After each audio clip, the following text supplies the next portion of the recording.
Shalom. Bonsoir. Bonsoir. Allô, allô, allô.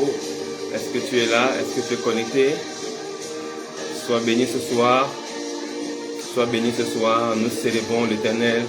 Nous te célébrons également toi ce soir. Merci Seigneur pour ta grâce. Au nom de Jésus, nous sommes bénis ce soir. Alors connecte-toi et partage le live avec un homme, avec une femme, avec un collègue, avec un frère, une soeur. Au nom de Jésus. Thank you Lord, thank you Jesus, thank you. Seigneur, merci pour ta grâce, merci pour ta grâce. Tu es béni Seigneur, merci Seigneur. Au nom de Jésus. Alléluia. Alors connecte-toi pendant que nous démarrons, connecte-toi. Nous sommes en live pour une heure d'enseignement. Shalom, shalom à toi, shalom. Shalom encore. Shalom, shalom, sois béni. Merci pour la grâce, la gloire dans ta vie. Au nom de Jésus. Nous allons rendre la gloire à Dieu parce que c'est lui qui permet que nous soyons là ce soir. Alors, shalom, shalom, shalom. Je veux dire, Père, très saint, nous voulons te remercier ce soir et te dire merci. Nous sommes infiniment reconnaissants pour ton amour et pour la grâce de cette opportunité que tu nous offres de pouvoir célébrer ton nom au travers de l'enseignement, au travers de ta parole. Ce soir, nous voulons, Seigneur, recevoir un message et non un massage. Nous voulons voir des vies transformées, des vies complètement changées par l'intelligence de la compréhension de la parole de Dieu. Merci Seigneur de nous donner l'intelligence, de couvrir nos cœurs, d'ouvrir notre esprit à la compréhension de la révélation. C'est ta révélation qui nous fait du bien et qui est un rafraîchissement pour nos os. Nous sommes certains qu'après ce programme, après ce message, nos vies ne seront plus jamais les mêmes. Je dis, la vie d'un homme et d'une femme connectés ne sera plus jamais la même. Alléluia. Et je ne cesse de le répéter. Quand on dit qu'une vie ne sera plus jamais la même, les gens sont toujours stupéfaits devant cette assertion parce que le changement est toujours matériel. Mais laisse-moi te dire, avant que toute chose se manifeste, cette chose a d'abord été pensée, a d'abord été imaginée, a d'abord été intentionnellement manifestée. Alléluia. Alors le changement est d'abord intérieur, il est d'abord spirituel. C'est celui qui contrôle tout autre changement. C'est pourquoi je me dis, Seigneur, je te recommande toutes les familles, les maisons connectées, les cœurs, les projets, les activités, les affaires, que ta main puissante soit sur ces dossiers, sur leur vie, leur santé, au nom de Jésus. Et que ce que tu n'as pas planté soit déraciné dans le nom puissant de Jésus Nazareth. Alléluia.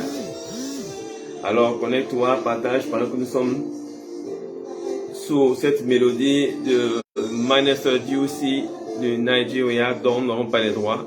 Et nous célébrons l'Éternel pour sa présence au travers de ce son. Alors, sois connecté, sois connecté.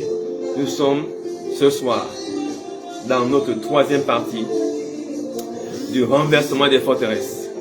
Un merveilleux programme que le Seigneur nous a donné, qui nous permet de comprendre et de grandir davantage dans la connaissance de l'Évangile. Alléluia. Et je souhaite que tu prospères à tous égards. Alléluia. Au travers de ce message, mon souhait, mon désir est que tu prospères à tous égards. Que tu prospères à tous égards, comme prospère l'état de ton âme. Naturellement, bien sûr, que tu sois en bonne santé également. Alléluia. Et ce message mettra de la bonne santé dans ton esprit, dans ton cœur et dans ta vie. Alléluia. Alors, nous avons vu déjà depuis la première fois ce que c'était qu'une forteresse. Nous avons commencé à élaborer des pistes de compréhension, de solutions, d'interprétation, d'exégèse, afin de comprendre de quoi est-ce qu'il en retournait. Nos deux premières séries étaient riches d'enseignements et nous allons poursuivre la série aujourd'hui dans sa troisième partie, notamment sur les racines, les contextes et les conséquences des forteresses. Nous allons voir les racines, le contexte et les conséquences. Parce que cette expression, ce langage que Paul a utilisé a forcément une origine. Paul ne l'a pas donné comme ça en l'air. Paul a été inspiré par quelque chose. Paul a forcément vu quelque chose quelque part. Et c'est pourquoi il en a parlé. Alléluia. Nous voulons voir le contexte dans lequel cette révélation, cette parole a été trouvée, a été donnée à Paul. Et nous voulons aussi voir ce soir les conséquences. Amen, amen. Et c'est pourquoi, nous qui sommes nés de la parole de Dieu, nous déclarons toujours, nous sommes nés de la parole de Dieu. La parole de Dieu est notre ADN. Nous ne souffrons pas pour appliquer la parole de Dieu, parce qu'elle fait partie de nous. Nous sommes des enfants de Dieu et nous sommes du royaume des cieux. Alléluia. Cette parole est aussi pour toi, non Jésus. Ne cesse pas de te le dire le matin, à midi, le soir. Tu es enfant de Dieu et tu es né de la parole de Dieu. Alléluia. Et la gloire de Dieu est sur ta vie. Amen, amen. Alors, l'objectif de cet enseignement, c'est de te permettre de pouvoir définir une forteresse selon la Bible. Parce qu'une forteresse, tout le monde sait ce que c'est. C'est un édifice qui est fortement gardé ou fortement sécurisé. Amen, amen. Alors, mais est-ce que bibliquement c'est la même chose? Nous voulons comprendre cela. Alors, nous voulons savoir pour un chrétien quelle est l'importance de connaître ces choses-là et comment détecter cela, à quoi ça sert, et quelle est sa racine, pourquoi le faire. Et naturellement, nous verrons plus tard comment effectivement renverser les forteresses en question, selon ce que Paul a dit. Paul a dit nous renversons, mais comment est-ce que nous renversons? Nous voulons le voir dans la prochaine série. Ne rate pas ces moments, il y aura plein de révélations brutales au nom de Jésus. Alléluia. Alors, nous avons vu déjà la dernière fois, amen, amen, nous avons établi la dernière fois que la chair et le sang sont les faits valoir de la manifestation de ces forteresses. La chair et le sang sont le fait valoir de l'action des forteresses dans nos vies. Alléluia. Parce que ces forteresses, quand elles se manifestent, on ne peut pas mettre la main dessus, on ne peut pas le percevoir de façon physique, mais par les événements qui arrivent dans notre vie, par nos réactions, par notre conduite, par les choses qui se manifestent dans nos vies, nous pouvons détecter la présence d'une forteresse, ou bien ça c'est une forteresse. Amen, amen. Et donc, ces forteresses utilisent nos sens pour se manifester, parce que leur but c'est de prendre dessus. Alléluia. Alors, c'est pourquoi il faut être enseigné, parce que ces autorités, ces dominations, ces princes de ce monde de ténèbres, qui ont été soumis à la domination de Christ, qui est assis à la droite de Dieu maintenant, manifestent leur influence au travers de notre chair et de notre sang. Et ce, au moyen des raisonnements et des hauteurs. Amen, amen. Et ces raisonnements et ces hauteurs, nous avons compris que ne sont pas spirituels, du moins discernables spirituellement. They are not spiritually discerned. C'est-à-dire que tu ne peux pas les discerner par la chair, mais c'est spirituellement, autant pour moi qu'on peut les discerner, autant pour moi. Amen. Tu peux les discerner spirituellement. Et pour cela, il faut comprendre que même si cela se manifeste au travers de notre chair et de notre sang, nous ne pouvons pas réagir de la même manière pour arriver à les assujettir. Nous ne pouvons pas réagir de la même manière pour arriver à les dominer. Nous ne pouvons pas réagir de la même manière qu'ils agissent pour arriver à les détruire, à les faire taire, à les déraciner, à les arracher. Pourquoi? Parce que nous n'avons pas fait à la chair et au sang. Alléluia. C'est très important de comprendre. Parce qu'aujourd'hui, notre marche spirituelle est galvaudée. C'est-à-dire, notre marche spirituelle aujourd'hui est fondée sur des réactions et des réactivités charnelles. Je n'ai pas ci, alors je prie pour avoir cela. Je veux avoir ci, alors je prie pour avoir cela. Et il me manque ci, je prie pour avoir cela. Vous voyez que nous sommes dans le domaine de la combattise et de la chair. C'est pourquoi l'apôtre Jacques dit, vous priez, vous demandez, vous ne recevez pas parce que vous priez mal. Amen, amen. Nos prières restent superficielles. Nos prières ne plongent pas dans la profondeur de l'identité de Christ. Nos prières servent à combler des manquements et des vides. Laisse-moi te dire, si tu as déjà fait l'ascension d'un mont, tu verras qu'un mont ou une montagne est une succession de plusieurs monts. Amen, amen. C'est pour te dire quoi? Si tu te manquais une voiture et que tu obtiens une voiture, après tu voudrais avoir une maison. Et quand tu auras la maison, tu voudrais avoir une femme ou un mari. Après avoir eu cela, tu voudrais avoir un bébé. Après cela, tu voudrais avoir une parcelle encore. Après cela, tu voudrais voyager. Voyez-vous, on va de besoin en besoin. Pourquoi? Parce que les choses charnelles ne peuvent pas combler notre vie.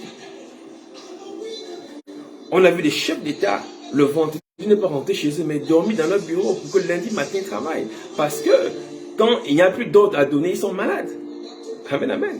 Ils sont malades parce que leur vie, c'est donner des ordres, des institutions, gouverner, contrôler. Et quand le week-end, il n'y a plus personne dans les bureaux, ils sont malades.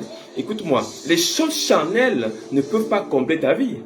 Parce que, il a dit, les armes par lesquelles nous combattons dans 2 Corinthiens 10:3, qui est le verset de base de notre enseignement, il a dit, ne sont pas charnels.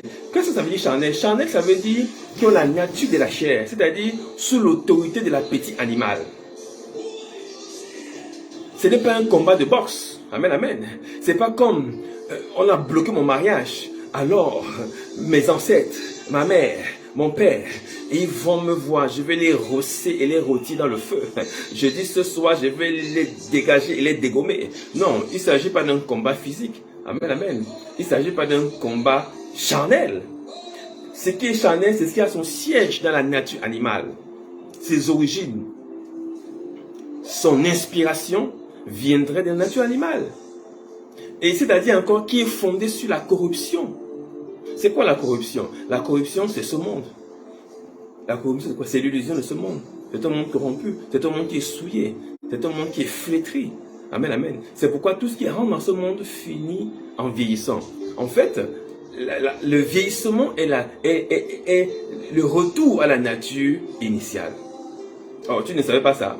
Je dis, le vieillissement est le retour à la nature initiale. C'est-à-dire que tout ce qui est ici est pourri. Ça brille pendant un moment et après ça s'en va. Amen, amen. C'est pourquoi nous ne devons pas être séduits par les apparences. Nous ne devons pas être séduits par le bling bling. Nous ne devons pas être séduits par certains besoins. Parce que certains besoins viennent après et partent. Alléluia. Et donc, ce qui est charnel encore, c'est ce qui est gouverné par la simple nature humaine ou la sagesse humaine. Et non pas par l'Esprit de Dieu. Ce n'est pas par l'Esprit de Dieu que certaines demandes sont faites. Ce n'est pas par l'Esprit de Dieu que certains besoins sont manifestés. Ce n'est ni encore moins par l'Esprit de Dieu que certaines prières sont inspirées. Parce qu'on veut combler des besoins charnels. Alléluia. Naturellement, on ne dit pas qu'il ne faut pas avoir des besoins. Mais on explique, amen, amen, que quand la nature de la prière, la nature de ta façon de réagir pendant la prière a ses inspirations dans la chair, alors tu es en train de manifester une forteresse. Amen, amen. Et une forteresse, c'est quoi exactement aussi? Alors, une forteresse, j'ai eu cette petite inspiration pour toi. 2 choses. C'est une cité qui est bâtie autour d'un homme fort. Quelqu'un me suit très bien. Une forteresse, c'est une cité qui est bâtie autour d'un homme fort. Je prendrai l'exemple de David, tout simplement. David, après avoir régné 3 ans à Hébron, amen, amen, et 30 ans plus tard à Jérusalem, il a détruit et chassé les Jébusiens sur le mont Sion, qui surplombe la ville de Jérusalem, et il s'est installé sur cette montagne. Et c'est là où il a bâti son palais. C'est pourquoi on appelle cela la cité de David. Cette cité était une cité fortifiée dans laquelle l'homme fort qui était le roi David régnait. Donc, une forteresse de façon générale est une cité qui est bâtie autour d'un homme fort. L'aspect extérieur ne reflète pas toujours ce qui est à l'intérieur. Amen, amen. Alors, cette cité peut être quoi? Cette cité peut être un langage. C'est-à-dire, ce que tu vois, ça peut être un langage, ça peut être une apparence, ce qui est visible, ce qui est appréciable. Amen, amen. Parce que c'est ça, la forteresse travaille dans la corruption des sens et dans la manipulation. Amen, amen. Nous sommes en train d'attaquer les racines des forteresses. Elle travaille son origine, son but. Pourquoi? Parce que quand on faisait des cités, c'était pour se couvrir de l'ennemi, pour que l'ennemi ne puisse pas accéder à nous, qu'il ne puisse pas aussi avoir l'information sur ce que nous faisons, qu'il ne puisse pas détecter la présence du roi et qu'il ne puisse pas naturellement nous attaquer. Amen, amen. Mais l'effet puissant d'une forteresse, c'est de pouvoir cacher à la face de l'ennemi les informations nécessaires pour attaquer. Ce qui fait que quand tu vois une forteresse à distance, tu ne sais pas par où attaquer. Parce que tu ne sais pas où se trouve la garde royale. Elle peut être en carré, en rond ou en rectangle. Parfois, elles sont séparées de la terre par un ruisseau. Tu ne sais pas comment attaquer les forteresses. Amen, amen. Parce que l'homme fort, à l'intérieur, cache son fonctionnement. Il cache sa réalité. Il cache son mécanisme. Je dis au nom de Jésus, toute puissance qui veut demeurer dans ta maison et demeurer dans ta vie et qui cache son fonctionnement, ce soir est exposé dans le nom de Jésus. Je dis, il est exposé dans le nom de Jésus. Sa cachette se manifeste, sa présence se manifeste. On le verra et on verra sa manifestation dans peu de temps, dans le nom de Jésus. Alors, cette cité est ce qu'on peut appeler un langage. Le langage qu'on peut adopter peut être le relent ou la manifestation d'une forteresse qui est cachée. Alors, on peut détecter dans ton langage, dans ton apparence, ta façon d'être, ta façon de te comporter, peut cacher en arrière-plan une forteresse. Amen, amen. C'est ce qui est visible. Maintenant, il y a la deuxième partie de la forteresse qui est invisible, c'est-à-dire l'homme fort. Ça peut être la sagesse, la pensée qui se dégage de ton cœur, ta conduite, ton attitude, ton comportement. Amen, amen. C'est des choses qui sont cachées, qui sont invisibles. Et donc la forteresse a donc deux parties. Une partie qui est cachée et une partie qui est visible. Une partie qui est invisible et une partie qui est cachée, qui est visible. C'est très important à comprendre ces différences-là. Amen, amen. Nous sommes en train de vouloir disséquer ce que c'est qu'une forteresse et comment ça fonctionne. Et donc, Paul a bien dit, ce sont des raisonnements et ce sont des hauteurs. Maintenant, qu'est-ce que cela veut dire? Alors, cet homme fort qui est caché dans la forteresse, qu'est-ce qu'il peut bien être? Ce n'est pas un homme, un être humain. Non, c'est un système de valeurs, un système de pensée. Suis-moi très bien. Cet homme fort dont on parle, c'est un système de valeurs, c'est un système de pensée. Amen, amen. Qui est manifesté par des dominations, par des autorités, par des esprits méchants dans les lieux élevés, par le prince de ce monde des ténèbres. Alléluia. Ce sont eux qui manifestent cela pour fortifier la cité et la garder en possession. Donc, c'est un système de valeurs. Ne vois pas toujours la forteresse comme un être humain. C'est mon grand-père, c'est ma grand-mère, c'est le voisin, c'est mon collègue. Non, non, non, non. C'est un système de pensée qui t'attaque. Tu n'as pas deux ennemis, tu n'as pas 50 ennemis. Tu as un seul ennemi qui est l'ennemi de ton âme. Celui qui rôde comme un lion rugissant, cherchant qui dévorer. C'est lui qui est ton ennemi. Amen, amen. Ne te perds pas en conjecture. Ne rentre pas dans les chemins que tu ne maîtrises pas. La Bible nous enseigne clairement que cet homme fort a un style de pensée, c'est-à-dire un raisonnement qui n'est pas visible. Amen, amen. Et on ne peut pas combattre cela selon la chair. Deuxièmement, pourquoi est-ce qu'il fortifie sa cité? À cause de son style de vie. Quand l'homme fort s'installe, quand ce système s'installe, ce système doit préserver sa façon de penser. Alors, il doit mettre autour de la personne ou de l'assemblée ou du village ou du clan ou de la communauté qu'il contrôle un système de pensée qui rejette toute pensée qui voudrait pénétrer. C'est pourquoi quand un homme fort contrôle une contrée, une région, un clan, une personne, tu peux venir lui dire que le feu va tomber sur lui, il va te dire le feu ne tombera jamais. Toi, tu peux voir le feu, lui, il ne voit pas le feu, lui, il voit la pluie. Pourquoi? Parce que son système de pensée est déjà corrompu. Ce qui le contrôle a déjà modifié sa perception des choses. Il ne comprend plus. Tu peux lui dire, tu es en danger et tu prends un mauvais chemin. Tu dis, ce chemin est le meilleur chemin de ma vie. Je ne raterai pas ma cible. Alors qu'effectivement, il va cracher. Toi, tu vois clair, mais lui, il ne voit pas clair. Pourquoi? Parce que le style de pensée qui lui a été donné, affecté par l'homme fort, brouille son entendement et brouille son raisonnement. C'est très profond. Amen, amen. Et naturellement, l'homme fort doit préserver son style de pensée de un. Deuxièmement, son style de vie qui en découle. C'est-à-dire les habitudes, les us et les coutumes qu'il a prévu de manifester au travers de sa présence. Je prends un exemple simple. L'impulsivité qui peut être la manifestation d'une pensée colérique qui contrôle la vie d'un homme et d'une femme. Amen, amen. Je prends la bagarre, l'envie d'en découdre avec les mains et tout autre moyen, qui est la manifestation d'une présence à l'intérieur de la personne qui modifie son système de pensée, qui n'est pas accessible au compromis, à la paix, à l'entente et au règlement par l'amiable. Est-ce que tu vois? Il n'est pas dedans. Il va te dire, moi, ne fais pas ça. Moi, quand on m'attaque, c'est toujours le moi. Quand on me fait ça, moi, je réagis.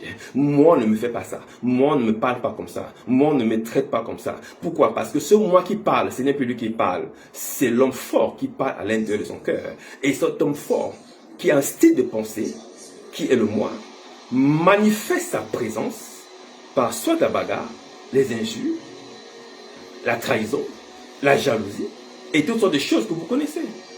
Ce sont des forteresses, amen, amen, qui se manifestent de la sorte. Alléluia. Donc vous voyez comment la cité est bâtie. La cité est bâtie autour d'un homme fort, qui a un style de pensée et qui a un style de vie. Amen, amen. Un style de pensée, un style de vie. Ça peut être un style de pensée basé sur la séduction, ça peut être basé sur le sexe, ça peut être basé sur l'alcoolisme, ça peut être basé sur le vol, ça peut être basé sur le mensonge, ça peut être basé sur la drogue, ça peut être basé sur le stress permanent, sur l'inquiétude, la peur, ça peut être basé sur l'amour de l'argent.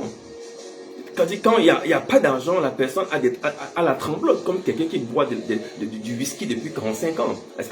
Pourquoi? Parce que l'argent, le manque d'argent crée un stress dans le corps de la personne. Amen, amen.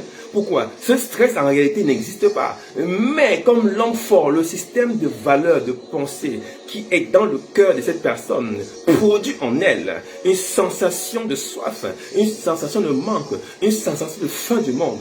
Je déclare instantanément au nom de Jésus tout système de valeurs qui t'a été affecté à ton insu pour te faire emprunter un chemin qui n'est pas le chemin de la victoire, qui n'est pas le chemin de la gloire de Dieu, qui n'est pas le chemin de la réussite. Et dit, cela est brisé dans le nom de Jésus. Je viens révoquer maintenant par le sang qui a coulé sur la croix, le sang de Jésus. Je dis, je révoque toute affectation qui a permis à ce que tu te retrouves là où il ne fallait pas te retrouver. Alléluia. Qui t'a permis d'avoir un langage qui ne sied pas à ton comportement, qui ne sied pas à ta nature, qui ne sied pas à ton faciès. Et de tout caractère qui t'a été affecté. Je dis ce soir, je déclare cela délogé, arraché et jeté au feu au nom de Jésus. Tu en es libéré complètement. Alléluia. C'est comme par exemple, si vous passez auprès d'un palais, vous verrez le palais, mais vous ne voyez pas le roi. Alléluia. On n'apprécie pas souvent la forteresse parce qu'on apprécie souvent le langage et l'apparence. Amen, amen. C'est souvent par l'attitude de la personne qu'on condamne la personne. Mais en réalité, on devait voir plus loin. Et qu'est-ce qui inspire la personne à se comporter de la sorte? Quel est ce caractère qui est en arrière-plan? Quel est ce sponsor démoniaque qui est en arrière-plan, qui propulse et promeut une attitude négative, une attitude défaitiste, une attitude de peur, une attitude de procrastination, une attitude de lourdeur, une attitude anti-mariage, une attitude anti-travail, une attitude anti-promotion, une attitude anti-enfant. Je dis, quelle est cette promotion satanique? Je déloge cette présence ce soir dans ta vie, dans le nom de Jésus. Cet homme fort est délogé au nom de Jésus. Tu en es libéré. Alors, nous allons voir le contexte, après avoir vu les racines, nous allons voir le contexte maintenant. Alors, qu'est-ce qui a amené Paul à utiliser ce langage de forteresse? Nous avons deux choses que nous avons comprises et que Dieu nous a révélées par sa grâce. Alors, Paul discernait, pendant qu'il était dans sa mission d'apôtre, que les Juifs qui étaient ses frères, qui étaient ses parents, avaient du mal à percevoir la révélation. Ils avaient du mal à comprendre. Et dû au fait des forteresses, donc du système de pensée que la loi avait établi dans leur cœur. Ils avaient du mal à se repentir. Ils avaient du mal à quitter leur position première pour aller vers la seconde position qui est plus glorieuse que la première position. Parce que la Bible déclare que la gloire de cette seconde maison sera plus grande que celle de la première. Ils avaient du mal à quitter cette première maison qui était scintillante d'or, qui brillait de mille feux, qui avait vu Salomon, qui avait vu David, des rois extrêmement puissants, sages et populaires, des rois qui avaient une autorité planétaire. Et donc cette connaissance, cette information, ils avaient du mal à quitter cette image de Moïse, le sauveur d'une nation, pour suivre un homme qui marchait avec des pauvres. C'était difficile de croire en Jésus de Nazareth. Et c'est encore plus difficile de croire en Paul, qui hier était avec eux et qui a changé de manteau de façon subite. Ils n'ont rien compris. Il dit, mais toi, tu es qui toi? Tu marchais avec nous hier. Et donc, la révélation était donc corrompue dans leur cœur et ils n'arrivaient pas à l'apercevoir. Deuxièmement, les armes. Quand Paul parle des armes avec lesquelles nous combattons, les armes, ce sont les arguments. Amen, amen. C'est l'argumentation. Parce que vous devez savoir, beaucoup ne le savent peut-être pas. La prédication de la Bible, c'est un art oratoire qui est assimilable à celui d'un avocat dans un tribunal. Il y a une dimension de persuasion qui accompagne la prédication de l'évangile. Je dois, pendant que je suis en train d'enseigner, apporter des éléments à mon argumentaire afin de faire pencher ton intelligence de ce côté. Je ne stigmatise pas. Je ne rejette pas les charbons ardents sur telle ou telle position. Je présente simplement la foi. Je présente le Messie. Je présente le Christ. Et j'apporte des arguments afin que cette présentation soit une révélation pour toi. Afin que tu acceptes Jésus dans ta vie. Amen, amen. Et donc, pour avoir cela, c'est ce que Paul appelle une démonstration d'esprit et de puissance. La démonstration d'esprit et de puissance, ce n'est pas de faire tomber des gens avec un costume. Amen, amen. Ce n'est pas de souffler sur les gens et puis les gens tombent. Ce n'est pas de prophétiser et les gens ont des révélations. La démonstration d'esprit et de puissance, c'est la capacité de révéler à un homme, à une femme, la vérité de la parole de Dieu. La Bible déclare que l'esprit de la prophétie est le témoignage de Jésus. Donc, il faut arriver à témoigner de Jésus. Et pour témoigner de Jésus, il faut avoir une connaissance du background de la Torah, une connaissance de Genèse, de Exode, de Lévitique, de Nombre, de Deutéronome. Il faut avoir une connaissance de Élie, de Élisée, de Habakkuk, de Jonas. Il faut connaître Zacharie, Néhémie, Jérémie. Il faut savoir ce qu'ils ont dit. Il faut pouvoir interpréter dans leur langage la parole de Dieu, l'extraire et la présenter aux hommes. C'est tout un travail. C'est tout un travail. Amen, amen. Hébreux 4, verset 1, la Bible déclare que l'évangile qui nous a été prêché à nos ancêtres. C'est Paul qui dit aux Hébreux. Vous n'êtes pas arrivé en retard. Je veux dire à un homme ce soir, tu n'es pas en retard. Dieu est Dieu fidèle à ta vie. Amen, amen. Paul dit aux Hébreux, vous n'êtes pas arrivé en retard. Ce qu'on nous a prêché là, on leur a prêché le même message. Mais comme ils n'ont pas cru, Dieu a juré qu'ils ne rentreront pas dans leur repos. Il a expulsé les Israélites de sa marche. Et il s'est tourné vers les païens que nous sommes. Oh, je dis au nom de Jésus, quelle gloire que ce message soit tourné vers les Grecs et le monde entier pour que toi et moi nous le recevions et que nous soyons sauvés. Amen, amen. Est-ce que tu comprends cela? Et donc, les argumentaires qui ont été présentés à ces gens à cette époque n'étaient pas suffisants, n'ont pas réussi à percer leur cœur afin qu'ils comprennent la révélation. Très bon compris, les héros de la foi. Samson, Gédéon, Abraham, Moïse, Isaac, Jacob, qui est devenu Israël, et d'autres que tu peux citer. Voilà ceux qui ont perçu la révélation. Mais combien sur la multitude qui était là? Pas beaucoup. Et vous comprenez donc que pour nous qui sommes de cette génération, l'argumentation est de taille. Amen. Parce que nous n'avons pas affaire à du cinéma. Nous ne sommes pas là pour prendre la tête des gens pour faire du spectacle. Ce n'est pas de l'entertainment. C'est une prédication qui doit porter la vie dans le cœur d'un homme et d'une femme afin de réveiller cette femme à la connaissance de Dieu et de manifester sa gloire au travers de ton attitude et ta conduite. Nous voulons que véritablement des hommes se réveillent, des femmes se réveillent dans la connaissance de ce Dieu et marchent avec assurance et courage et n'ont pas peur ni de la mort, ni de la trahison, ni du mensonge, ni de tout challenge qui peut se lever. Et ils sont stables et courageux. Pourquoi? Parce qu'ils sont la révélation. Laisse-moi te dire une chose.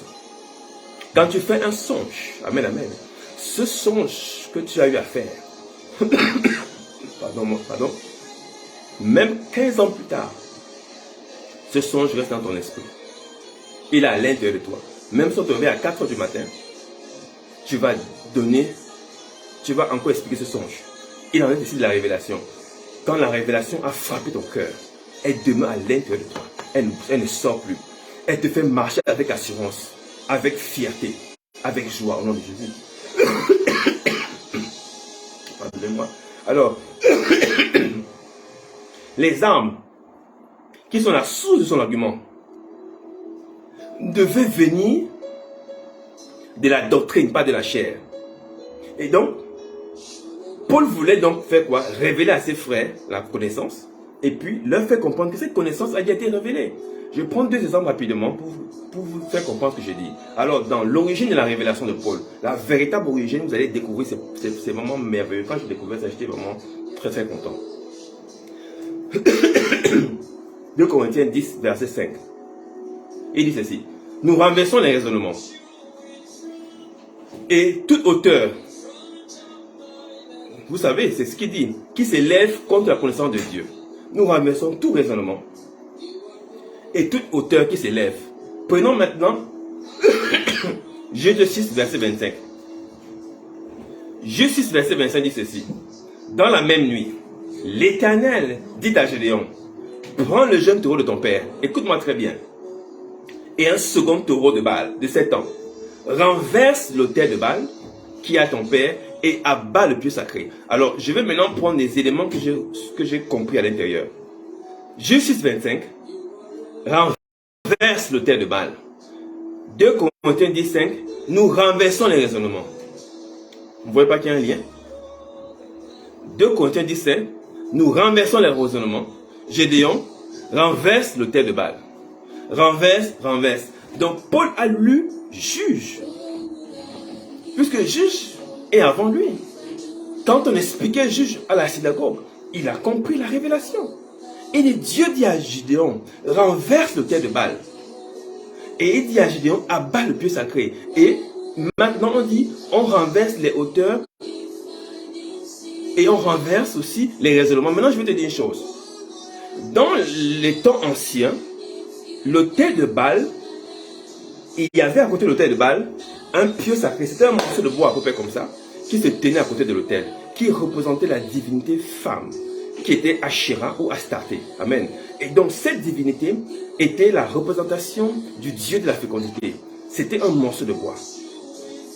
Et l'autel de Baal était naturellement un autel qui était fait selon les principes de cette époque pour pouvoir représenter le dieu Baal. Et donc la femme ou la mère, en fait, sur la mythologie de cette époque, était Astarté, qui était une déesse des eaux, qui apportait la fertilité, le poisson, la croissance agricole, et ainsi de suite. Et donc, ces gens pensaient que la sexualité entre ces dieux était ce qui apportait la promotion sociale, la vigueur, la grâce et tout autour.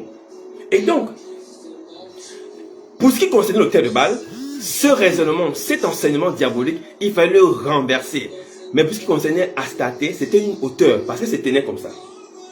Vous voyez, ça se tenait comme ça. C'était légèrement au-dessus de l'autel. C'était comme ça, c'était une hauteur. Et c'est là où Paul a eu la révélation. Et nous renversons les raisonnements. Pourquoi? Quel est ce raisonnement qui a amené à bâtir un autel de Baal dans la maison de la famille de Manassé, dont était issu Gédéon? Quel est ce raisonnement? C'est-à-dire, quel est ce schéma de pensée? Quel est ce schéma de valeur qui leur a permis d'établir un hôtel dans leur maison? C'est un raisonnement. Et la hauteur, c'est quoi? La hauteur, c'est cette présence. C'est-à-dire, la hauteur, c'est l'enseignement. C'est l'ensemble des enseignements qui découlent de la présence d'un raisonnement. C'est ce qu'on appelle en langage théologien les dogmes. Quelqu'un me suit très bien. Un dogme est un résultat d'une doctrine. Amen, amen. Je te donne un exemple simple. Amen, amen. Un exemple très simple. La Bible dit, voici, je vais te donner le pouvoir de marcher sur les serpents et sur les scorpions. Et sur toute la puissance de l'ennemi. Le dogme qui peut en jaillir, c'est quoi? C'est que je n'ai pas peur de la puissance de l'ennemi. La puissance de l'ennemi ne peut rien me faire. J'ai le pouvoir de marcher dessus. Parce que la révélation me le dit. Alors, je peux prendre le dogme, c'est-à-dire la partie qui m'est nécessaire pour pouvoir vivre avec. Est-ce que tu comprends? Et donc, la hauteur, c'est le dogme, c'est l'enseignement qui sort de l'autel. Parce que l'autel demandait qu'il y ait une princesse du diable à côté de l'autel. C'est pourquoi je déclare maintenant toute principauté satanique qui règne dans ta maison, qui règne auprès de ton foyer, qui règne auprès de tes affaires, ou alors qui est utilisée dans ton service, dans ton commerce, afin de promouvoir un faux commerce. Je dis, qui étouffe ton commerce et tes affaires. Je dis dans le nom de Jésus, ce raisonnement est balayé maintenant au nom de Jésus. Je parle à toute personne qui est en train d'investir, qui est dans la promotion des affaires, qui est en train de marcher vers son mariage, qui propage des voyages. Je dis tout auteur, je dis toute doctrine satanique qui veut contrôler ton projet. Dès ce soir, je commande sa destruction au nom de Jésus. Je dis, cette hauteur est renversée. Laisse-moi te dire, Dagon était une hauteur, mais devant l'arche de l'alliance, la tête de Dagon a été coupée. Je dis, ce soir, l'arche de l'alliance est à l'intérieur de toi. C'est le Christ Jésus. Je dis, toute hauteur qui veut se lever et qui s'est même levé en ce moment dans ta maison, dans tes projets, et qui oriente ses pas vers toi, cette hauteur, sa tête est coupée au nom de Jésus. Je dis, sa tête est coupée au nom de Jésus. Cette hauteur ne parlera pas dans ta maison. Elle n'a rien à dire à ta maison. Elle n'a rien à dire à ta famille. Ce n'est pas elle qui dicte le comportement. Ce n'est pas elle qui dit comment il faut marcher. Je refuse que des doctrines démoniaques affluent vers ton esprit, affluent vers ton cerveau, affluent vers ton cœur et t'injectent et t'inoculent des pensées d'asservissement, des pensées de lassitude, des pensées de découragement, des pensées de rejet, des pensées de mort, de suicide, des pensées d'alcool, des pensées de drogue, des pensées de rétrogradation. Je dis ce soir, cet ensemble de paroles, de pensées, de paroles dirigées vers toi est saisi et brisé au nom de Jésus. Je dis, cette hauteur qui parlait contre toi, qui parlait contre ton foyer, est complètement ravagée par le feu.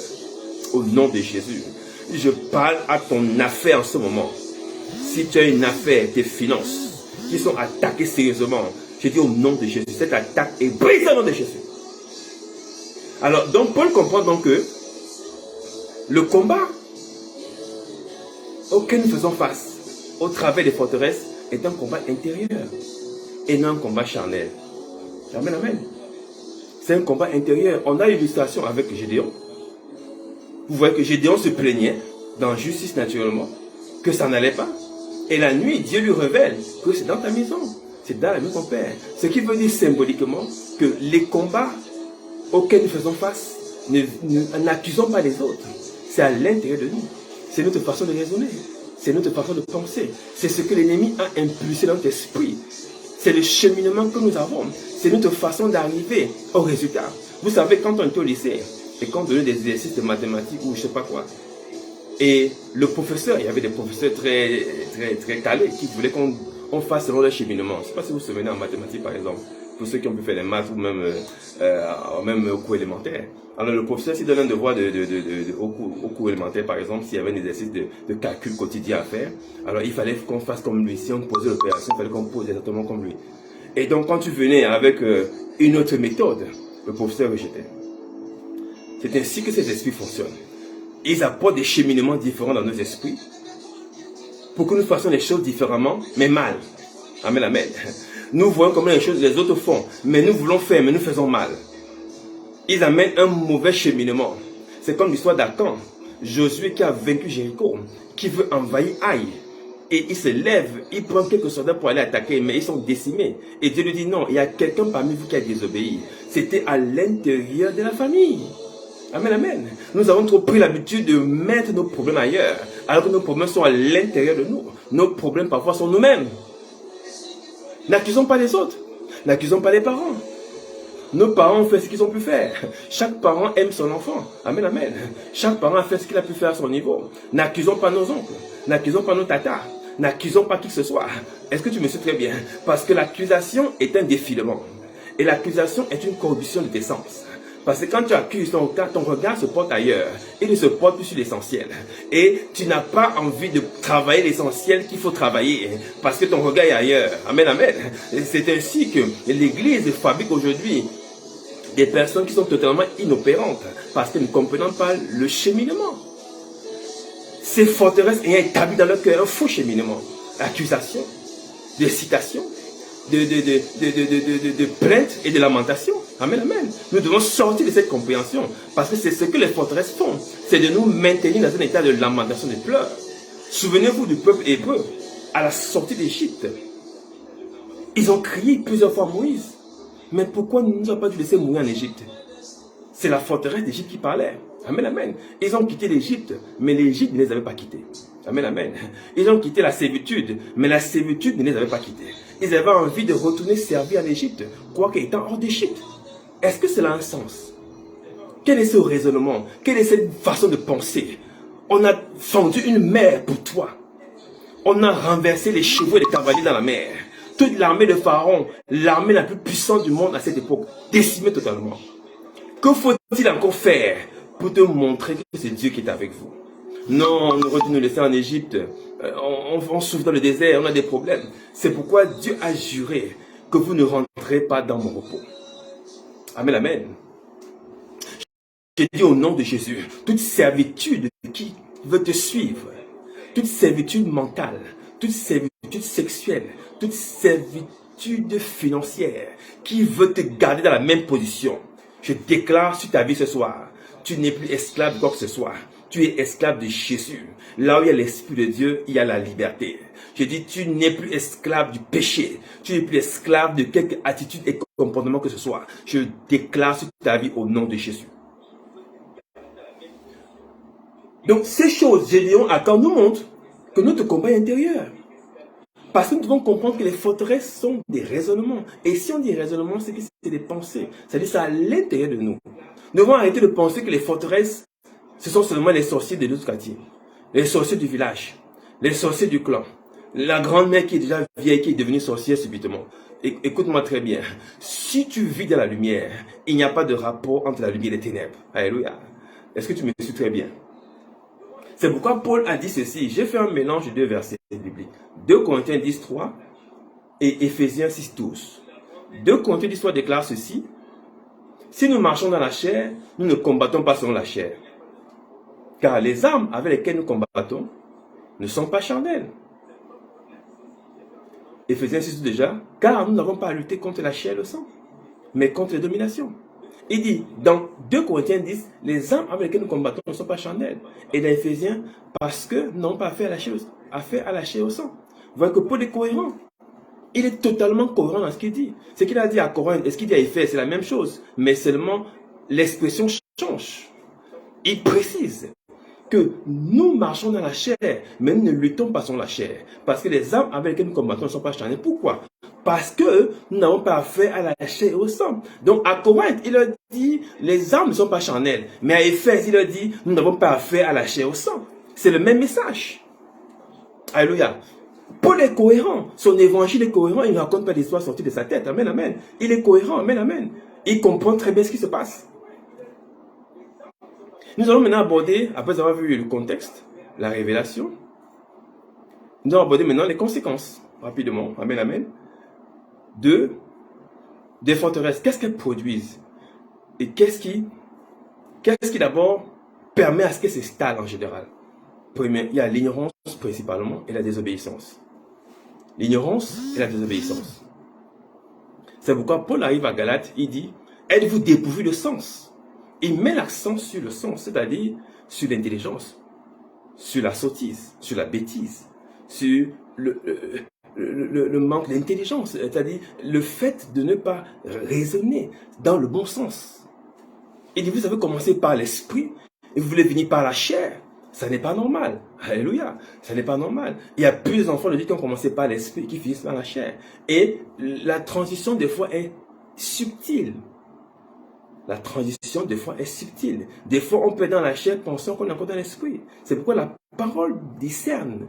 Elle peut séparer âme et esprit. C'est pourquoi la parole, quand elle est adressée, elle connaît là où il faut aller frapper. Si l'enfant de Dieu est déjà en train de basculer et manipuler par une forteresse, la parole va le ramener dans la bonne position. Parce que la parole sait exactement ce qui est de l'esprit et ce qui est de la chair. Toi et moi, on peut ne pas savoir. Toi et moi, on peut être dans l'ignorance. On peut se tromper. Mais quand la parole est relâchée, elle vient et elle sépare âme et esprit. Elle dit non, non, non, non. Cette attitude-là n'est pas de l'esprit. Ça, c'est de la chair. Je sépare mon fils de cette position afin qu'il ait la bonne attitude et qu'il se réveille à lui-même. Je déclare au nom de ta vie ce soir que toute position charnelle qui veut prendre le dessus sur la position spirituelle est complètement exposée à la lumière de la parole au nom de Jésus. Tu en es libéré complètement au nom de Jésus. Toute position charnelle voulant prendre le dessus sur ta vie de prière, de méditation, de consécration à Dieu, cette position est complètement désintégrée au nom de Jésus. Et toute influence maléfique derrière cette position qui sponsorise cette attitude, je déclare cette influence complètement désintégrée au nom de Jésus. Tu en es libéré. Donc l'ignorance est quelque chose qui a détruit et qui a établi les forteresses. Nous voyons aussi la désobéissance. Amen, amen.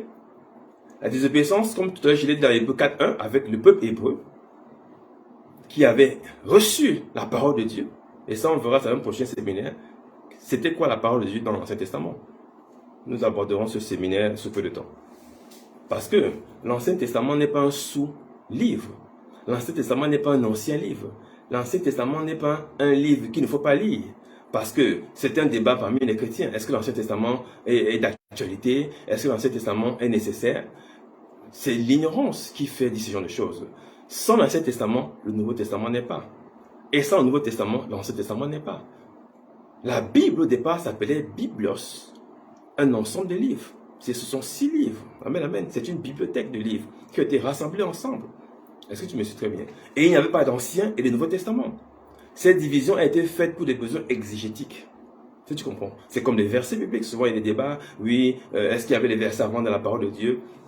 Il n'y avait pas de versets avant, mais ces versets ont été rajoutés pour des besoins exégétiques. Ça veut dire, si on veut comparer les traductions, si on veut pouvoir localiser tel verset à tel endroit, on doit pouvoir avoir un numéro. Ça nous aide. C'est un livre qui est tellement touffu.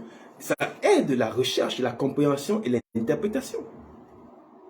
Donc, les gens disent des choses qu'ils ne maîtrisent pas. L'Ancien Testament est le Nouveau Testament qui est mystérieux, qui est caché. Et le Nouveau Testament, c'est l'Ancien Testament qui est révélé. Il faut comprendre cela. Les deux marchent ensemble. Sans l'Ancien Testament, Paul n'aurait pu rien écrire, rien dire. Les révélations qu'il a reçues ne sont pas des songes et des visions qu'il a eues sur sa couche. Non, ce sont des méditations intenses. Je vous dis, quand après qu'Ananias ait prié pour Paul, Paul est allé en Arabie, au mont Sinaï, pendant 14 ans.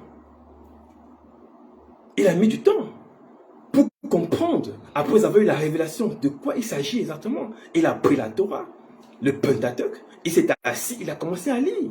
Et c'est pendant qu'il lisait qu'il a eu la révélation. Et quand il revient de là-bas, il vient dire à ses frères, waouh, j'ai compris la révélation. Cet homme, Jésus de Nazareth, que vous avez crucifié, c'était le Messie. La révélation est là. Et comprenant cela, il a parcouru le monde entier pour l'expliquer. Il a dit, je ne me marie pas parce que j'ai tellement fait du mal que je voudrais me racheter. Et donc, je veux parcourir le monde. Il a fait 3 voyages missionnaires en Europe. Calcule la distance de Jérusalem et Rome. Tu viens me dire ce que ça fait. La Galatie, c'est la Turquie. C'est une zone qui est au sud d'Istanbul. Alors, si tu vois que Paul a quitté de Jérusalem à Istanbul, de Samarie à Istanbul, calcule, tu me dis quelle distance ça fait. Et combien on paye pour arriver là-bas. Alléluia. C'était pas des fous. Il avait reçu la révélation.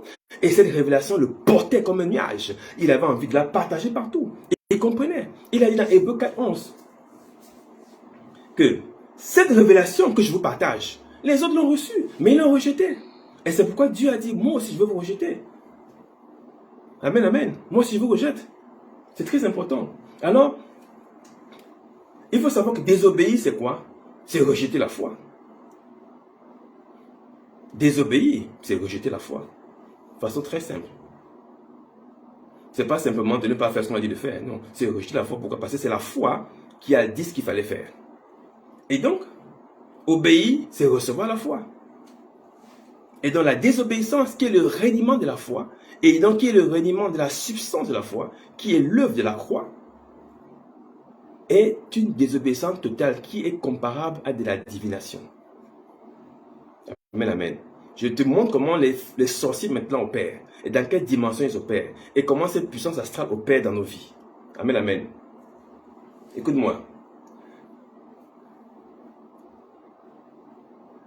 Je vais prendre ici dans 2 Timothée 1,7.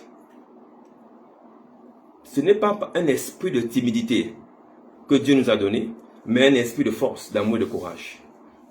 Amen, amen. Nous sommes dans les conséquences toujours. Il y a une conséquence que j'ai relevée qui est très importante, que tu vas comprendre. C'est très important que tu comprennes cela. Quand on rejette la foi, on attire la peur. Quand on rejette la foi, on attire la peur. Parce que tu n'as pas reçu un esprit de timidité, mais un esprit d'amour, de force et de sagesse, par lequel tu cries Abba, c'est-à-dire Père. Abba, ça veut dire la source. L'esprit qui est en toi pousse des gémissements ineffables pour intercéder en ta faveur. Est-ce que tu comprends? Parce que l'esprit qui est en toi n'est pas un esprit de crainte. Ce n'est pas un esprit de timidité. Ce n'est pas un esprit de peur. Parce que la peur, c'est l'absence de la foi. La peur, c'est la manifestation de l'ignorance. La peur, c'est les ténèbres. Et l'ennemi opère où? Dans les ténèbres. Écoute-moi très bien. Croire sans voir, c'est avoir la foi. Mais voir pour croire, c'est la peur. Croire sans voir, c'est avoir la foi. Mais voir pour croire, c'est avoir la peur. Qu'est-ce que je veux dire par là? La désobéissance manifeste la peur.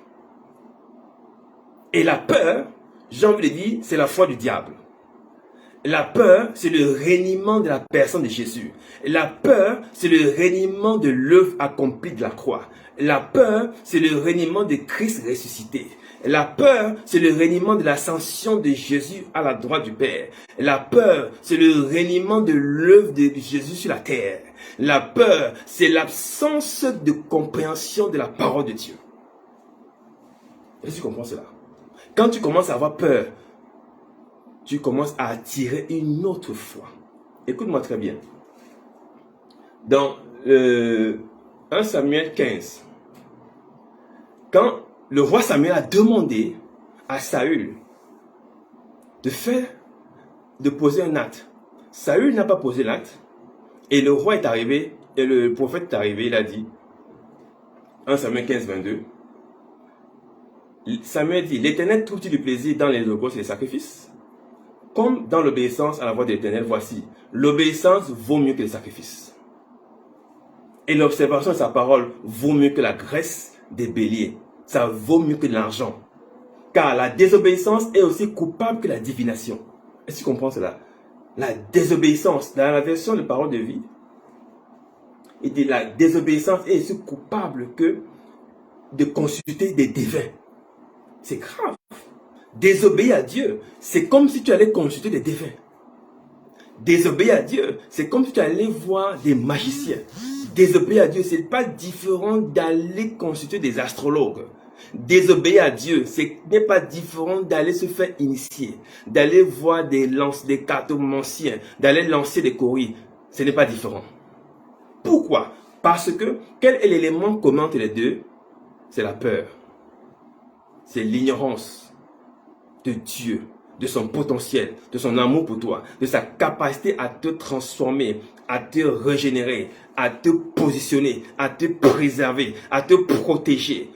Quand tu réunis toutes ces choses qui sont les avantages de l'œuvre de la croix, alors tu n'es pas différent de quelqu'un qui va voir un magicien. Pourquoi? Parce que désobéir, c'est rejeter la foi. Rejeter la foi, c'est attirer la peur. Attirer la peur, c'est attraper vers toi les puissances des ténèbres. Écoute-moi maintenant, je vais te dire quelque chose de très important. Dans ce mode d'action, l'ennemi s'arrange à ce que tu aies peur. La peur est son mode de fonctionnement privilégié. Parce que par la peur, l'esprit, la compréhension d'un enfant de Dieu se déplace de façon spirituelle, mais c'est subtil, légèrement, de la position sous le Saint-Esprit vers une position sous notre esprit. Quand on a peur, on change de maison. Quand on a peur, on change de comportement. Quand on a peur, on change d'attitude. Quand on a peur, on change de cap, on change de raisonnement.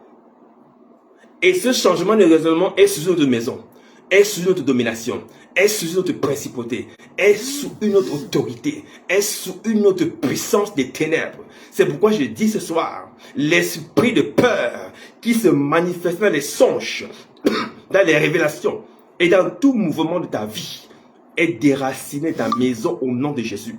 Il y a toute présence étrangère qui te visite à 5 heures du matin, à 4 heures du matin, au petit matin, lorsque tu veux te réveiller, ou alors au moment d'aller te coucher.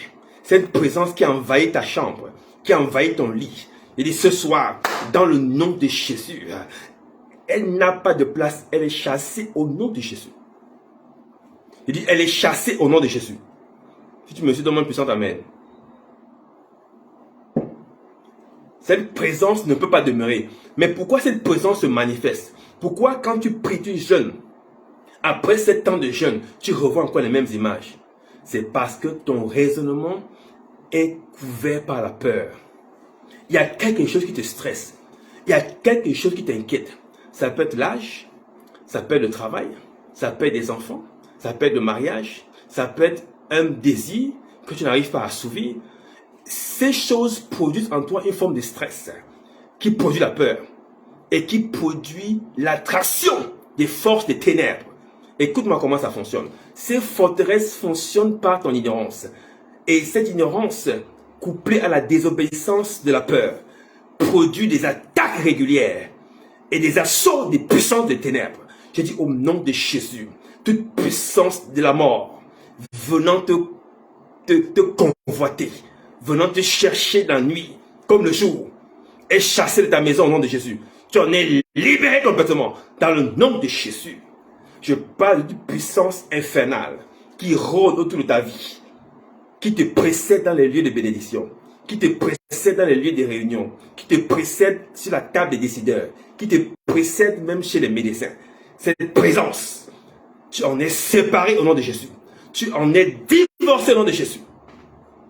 Amen, amen. Il faut avoir la foi. Galates 1 dit, car tous ceux qui s'attachent aux œuvres de la loi sont sous la malédiction. Ceux qui s'attachent aux œuvres de la loi sont sous la malédiction. Ceux qui s'attachent aux œuvres de la tradition, ceux qui s'attachent aux œuvres charnelles, ceux qui s'attachent aux pensées humaines sont sous la malédiction. Quelle malédiction? Psaume 95, verset 11. Aussi je jurais de ma colère, ils n'entreront pas dans mon repos. Quelle malédiction de ne pas bénéficier de la protection de Dieu. Quelle malédiction de ne pas rentrer dans le repos de Dieu. Quelle malédiction de ne pas marcher avec les saints. C'est ça qui parle. Ne pas avoir droit au repos de Christ, de Dieu, c'est ne pas avoir la grâce de marcher sous la puissance, domination de l'œuvre de la croix. L'œuvre de la rédemption. L'œuvre du rachat de nos âmes. Amen, amen. C'est pourquoi Dieu demande d'agir bien. Nous allons vers la fin. Dieu demande d'agir bien. Agissons bien pour corriger ses conséquences. Agissons bien pour corriger ses conséquences. Un dernier mot d'action que nous allons voir tout de suite, c'est dans Genèse 4, 7. Dieu dit à Caïn, après qu'il ait commis son meurtre, certainement si tu agis bien, tu relèveras ton visage. Ne relèveras-tu pas ton visage si tu agis bien? Il lui pose la question. Et si tu agis mal, le péché se couche à ta porte. Et ses désirs se portent vers toi. Il dit, ses désirs. Est-ce que tu penses que les péchés peuvent avoir des désirs? Ça doit t'inquiéter quand tu lis un tel mot. C'est un mot qui est bien placé. Les désirs du péché. C'est-à-dire, on dirait un amoureux, quoi. On dirait quelqu'un qui t'aime. Pourquoi? Parce que le but ultime d'une forteresse, c'est de former avec le cœur de la personne une seule chair. Comprends-moi très bien. Le péché, qui est l'homme fort, qui est dans la forteresse, que nous devons renverser, a pour ambition ultime de former avec toi une seule personne. C'est pourquoi ses désirs se portent vers toi. Écoute-moi, quand les désirs d'un homme se portent vers une femme, il épouse, les deux forment une seule chair. Quand les désirs du péché se portent vers un enfant de Dieu ou un être humain, les deux forment aussi une seule chair. C'est très grave. Amen, amen. C'est une union du péché avec l'homme qui caractérise Jacques dans Jacques 1,15. Je dirais cela. Cette union, c'est une union. Donc cette forteresse n'est pas seulement là comme ça. Elle a un droit de citer. Pourquoi? Parce qu'elle a été mariée à la personne. Vous voyez que ce raisonnement ne peut pas partir de facto. Parce que ce raisonnement fait maintenant partie de la personne. Cette personne pense maintenant comme la forteresse. Cette personne réfléchit comme la forteresse. Cette personne mange, vit, pense comme la forteresse. La forteresse, elle forme une seule chair. Il y a une union, j'ai envie de dire, sentimentale entre ces deux entités. Et tu ne peux pas la voir. C'est pourquoi dans Jacques 1,15, il dit ceci. Puis la convoitise ayant conçu, notre conçu, met au monde le péché, et le péché étant consommé enfante la mort. Conçu, consommé, enfante. C'est pas des trucs de mariage, ça? Mon Dieu, mon Dieu, mon Dieu. Mais c'est pas des mots de mariage. Tu me diras ce que tu penses dans le commentaire. Amen, amen. C'est des expressions de mariage. La convoitise ayant conçu, met au monde le péché, et le péché étant consommé enfante la mort.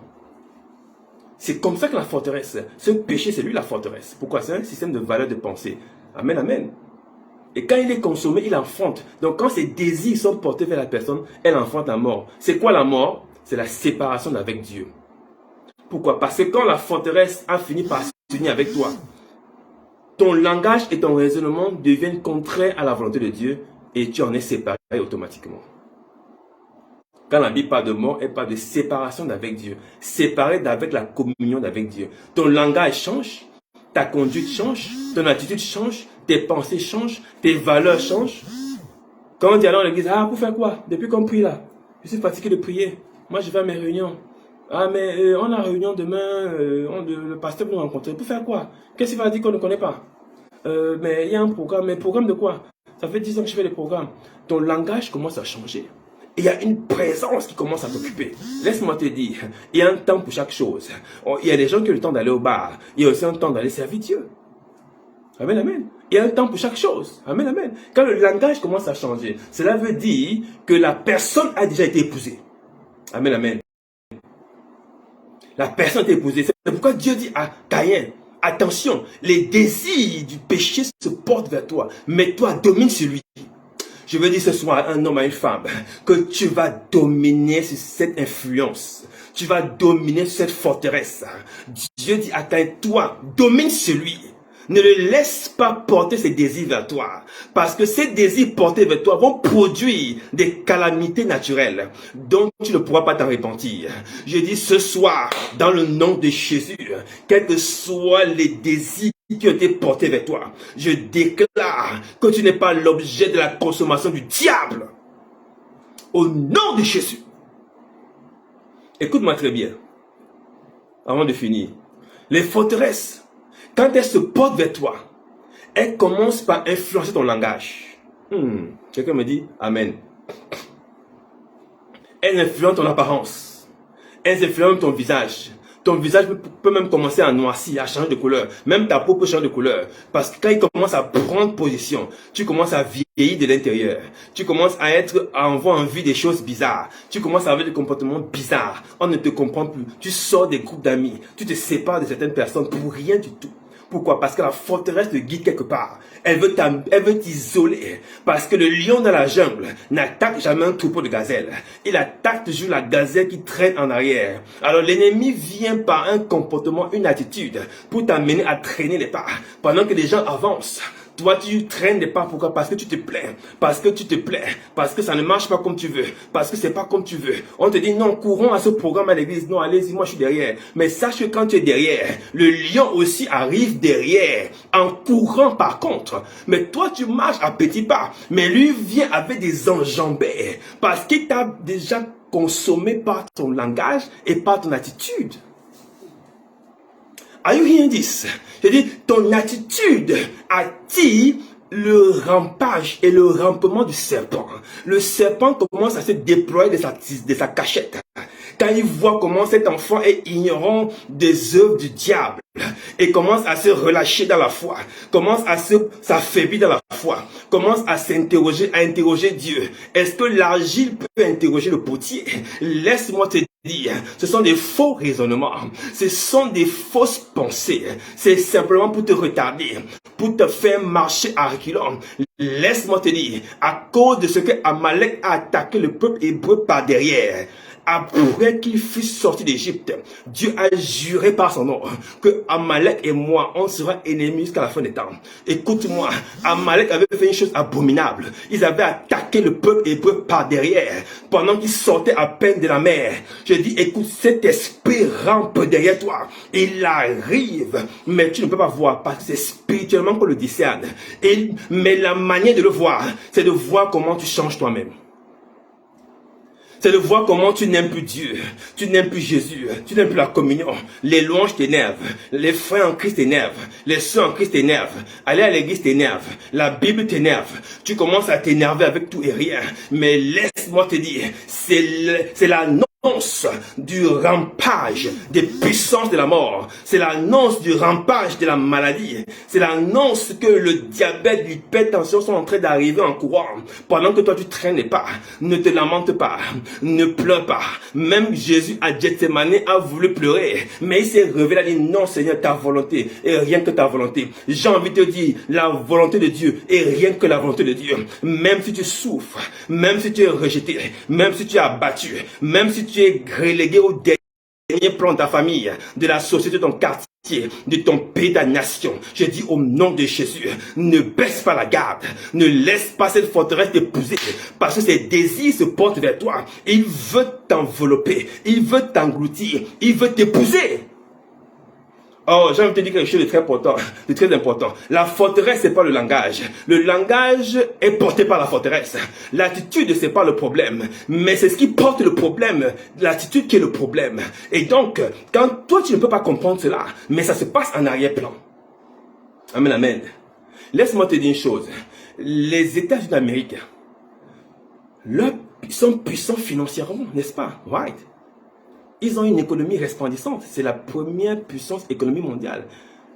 Mais est-ce que tu sais que ce n'est pas vrai? Les États-Unis, c'est la première puissance militaire mondiale. C'est la forteresse militaire qui fait la puissance financière des Américains. Oh, quelqu'un ne m'a pas suivi. S'ils sont puissants financièrement, c'est parce qu'ils sont puissants de l'intérieur. Si tu n'es pas fort de l'intérieur, tout ce que tu vas faire, on va te l'arracher comme on a arraché quand on était à l'école primaire.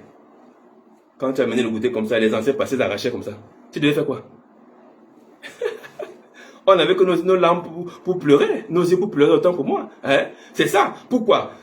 Mais on avait la sagesse. Et en tout cas, moi, je le faisais chercher parmi mes amis les plus forts, les plus costauds. Je marchais à côté de lui. Quand tu venais m'arracher mon goûter, j'ai dit, il se reprenait. Laisse-moi te dire, il y a un plus fort qui est à l'intérieur de toi. Il y a un homme plus fort, qui est plus fort que l'homme fort, qui est à l'intérieur de toi, qui a fait de toi une forteresse, un temple, une maison d'habitation. Et par sa présence, je dis, l'homme fort n'a plus de pouvoir. Je dis, l'homme fort n'a aucune capacité à te soumettre. Il ne peut pas modifier ton langage, ton apparence. Il ne peut pas détruire tes projets. Je dis, ce soir, tout homme fort qui a voulu arracher ce qui est à toi, je commande la restauration au nom de Jésus. Je commande la saison de récupération de ta vie au nom de Jésus. Ce qui avait été volé, arraché, retourne dans tes mains au nom de Jésus. Je parle de tes crédits, tes finances, tes voitures, tes maisons, ton ministère, tes dons spirituels, tes capacités à prier, à jeûner. Je dis ce soir, cela t'est rétrocédé au nom de Jésus. Cela t'est rétrocédé au nom de Jésus. Laisse-moi te dire, ne pense pas que le chômage est un langage que tu dois accepter. Ne valide pas cela. Ne pense pas que le célibat est un langage que tu vas accepter. C'est un langage d'une forteresse. Mais comme tu n'es pas de cette forteresse, tu ne valides pas ce langage. Écoute-moi, il y a des mots que tu vas sortir de ton langage, de ton groupe, ton champ lexical. Est-ce que je parle un français qui est facile? Je dis, il y a des mots que tu vas sortir de ton champ sémantique. Tu ne vas plus prononcer ces paroles parce que ça reflète une forteresse. Laisse-moi te dire, ce que tu dis est ce qui vient de l'intérieur. Mais je refuse que l'intérieur qui est pourri te manipule. C'est pourquoi tu vas dire ce qui est dans la Bible. Parce que ce qui est dans la Bible est dans ton cœur par le Saint-Esprit. Je dis au nom de Jésus, le langage du célibat, le langage du chômage, le langage de la maladie, le langage de on va encore faire comment, le langage des interrogations, des questionnements. Efface ça de ton langage au nom de Jésus. Efface ton champ lexical au nom de Jésus. Le langage des douleurs, le langage de je veux me marier en quelle année, le langage de je veux voyager en quelle année, efface au nom de Jésus. Parce que ce sont des questionnements qui sont produits par les forteresses. Et ils s'en réjouissent quand ils entendent cela. Tu n'es pas défini par ton quartier, tu n'es pas défini par ta position, tu n'es pas défini par ton travail, tu n'es pas défini par tes finances, tu n'es pas défini par des choses charnelles, tu es défini par l'esprit qui est à l'intérieur de toi. Laisse-les faire des commentaires, mais ce n'est pas la parole de Dieu. Ils peuvent commenter ta position et commenter ta vie, mais ce n'est pas la parole de Dieu. Amen, amen. Mais ton langage est différent. Ton langage est fondé sur la parole de Dieu. Voici tout pouvoir t'a été donné de marcher sur le serpent et le scorpion et sur toute la puissance de l'ennemi. Tu as la capacité de saisir les serpents. Tu as la capacité, même si tu vois quelques breuvages montrer que ce soit, ça ne pourra rien te faire. Tu as la capacité de chasser les esprits impurs. Voilà ton langage. Toi, esprit impur, inspirant dans mon esprit des paroles mensongères, des paroles illusoires, des paroles de corruption, des paroles de destruction, des paroles de lamentation. Je dis dans ton esprit ce soir, ces paroles sont effacées au nom de Jésus. Elles sont effacées au nom de Jésus. Je refuse que ton langage soit fondé sur la magie, sur la sorcellerie, sur l'envoûtement, sur l'ensorcellement, sur les mauvais sorts, sur les enchantements. Et ton langage ne sera plus basé là-bas. Je dis, tu as un langage d'excellence, de vitesse, d'accélération, de croissance, de plénitude, de développement, d'expansion au nom de Jésus. Ton langage change et est totalement modifié. Alléluia. Totalement modifié. Tu n'as plus un langage de je vais encore aller où, je vais faire comment, je vais marcher avec qui, je vais dormir comment. Ce langage s'efface ce soir dans le nom de Jésus. Parce que ce sont des forteresses qui veulent te maintenir en captivité. Alléluia. Laisse-moi te dire une chose. Hébreux 12 dit une chose. Ayant les regards sur Jésus, le chef est le consommateur de la foi. Le chef est le consommateur de l'obéissance. Tu peux aussi dire ça. Le chef est le consommateur de l'obéissance. Parce que l'obéissance produit la foi. Amen, amen. Mais je veux te dire ce soir, Christ étant le chef et le consommateur de ta foi, par cette obéissance que tu as en Christ Jésus, tu deviens impropre à la consommation du diable. Quelqu'un me suit très bien. Je dis, Christ consommant ta foi et ton obéissance. Satan ne peut plus te consommer. Je dis, tu deviens impropre, impur à la consommation des démons. Tu deviens impropre, impur à la consommation des magiciens. Tu deviens impropre et impur à la consommation du cancer. Tu deviens impropre et impur à la consommation des sorciers. Tu deviens impropre et impur à la consommation des devins.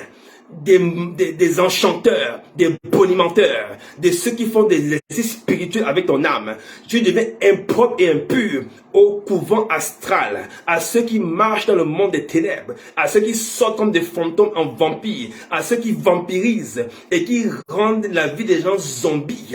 Je dis au nom de Jésus, tout esprit de zombie, de fantôme, de Ditengu, poursuivant ta destinée, pour te bouffer, Je dis, tu es impur et impropre à la consommation. Je déclare qu'il prend feu au nom de Jésus. Je déclare qu'il prend feu au nom de Jésus.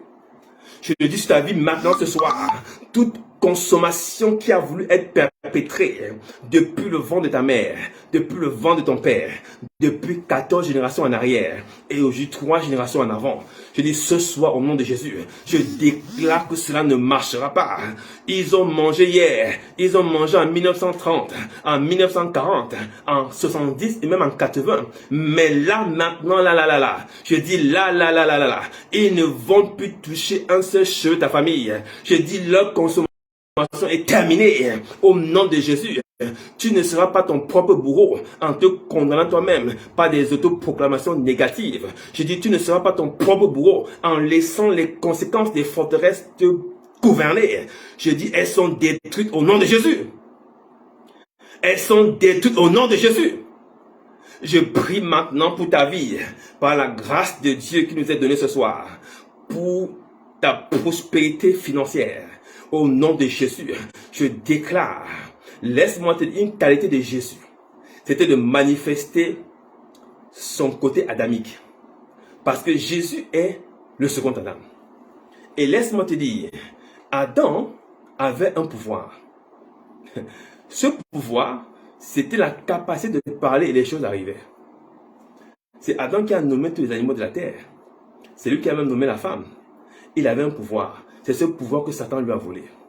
Le pouvoir du droit d'aînesse. L'autorité du Fils de Dieu. Et quand Christ est arrivé, il a manifesté ce pouvoir. Il a dit à l'eau, silence. Et l'eau s'est tue. Il a marché sur l'eau. L'eau ne l'a pas enfoncé, ne l'a pas englouti. Il a pris le pain, il a multiplié le pain. Parce qu'il suffisait qu'Adam parle et les choses se multipliaient. Amen, amen. Ce que tu appelles miracle, c'est ce que tu vas devenir. Quelqu'un ne me suit pas très bien.